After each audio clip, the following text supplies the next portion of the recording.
Hey there guys, I just wanted to do a quick little video on heat treatment for ick. Basically there's two main temperatures to do this at, one being 86 and one being 88 plus in degrees Fahrenheit. You can also use aquarium salt. Right now I'm not, but it's more of a personal preference, and also depending on what fish you're doing this with. So with 86 degrees, basically the parasite life cycle will speed up, and then it'll eventually drop off. And then that's when you can kind of clear it out from there. With 88 degrees, it'll generally straight up kill it. But it'll still take around the same amount of time anyways, so it's not really a huge deal. I just like to go a bit higher to give me that margin of error, especially with using heaters and whatnot, and then filling new water into the tank. So it's just a bit easier to go with that if your fish can handle it. So this is my little Lepertina Poma that I picked up the other day. He's doing pretty well, and he's still got some spots on him after about 2 days of treatment, so he's still got some ways to go. He's chilling at around 88.5 degrees, so he's not doing too bad. He doesn't mind it. You're going to want to run this treatment for around 10 to 14 days. Longer if it takes longer for the 14 days is generally if the spots take longer to fall off. 10 days if they're kind of gone pretty quickly. It all depends on the individual.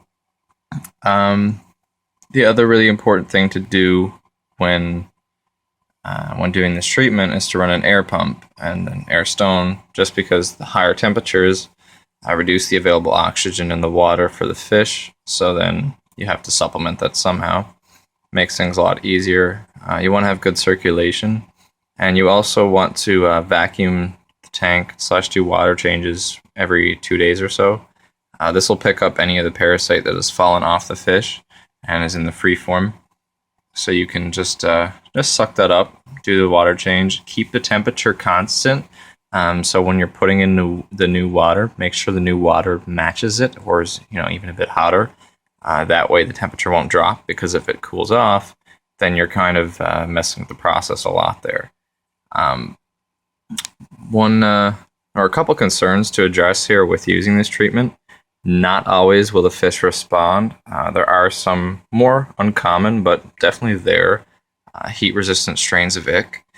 So in that case, if you do this treatment and you notice no improvement and you know the temperatures were fine, have something around like an actual medication. My choice is cupramine. Basically, it's a lot less harsh version of copper, and then coupled with that, I've got a copper test kit. Really, that's if he doesn't really improve at all, so it's nice to have around just in case, because that will definitely clear it up. I'd just rather not use copper medications when I can. What else?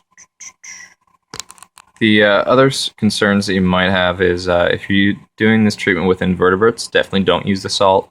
If you're doing this treatment with plants, probably don't use the salt, depending on the plants. And also, a lot of the plants don't like the higher temperatures, so you will probably see a couple plants die off. Some of them may just fall back a little bit and then perk back up after the treatment's done. It might take a couple weeks, but you've got no choice really if you're doing this on a full-size tank packed with fish, so you just kind of have to deal with it. That's why it's a lot easier just to have a tiny quarantine tank set up like this, so new additions, especially from questionable sources, can be put in with no hassle. It's a lot easier to deal with it like this than deal with it in a full tank. But yeah, that pretty much sums it up. If you have any questions, comments, or concerns, send me a message or just post a comment. All right, have a good one.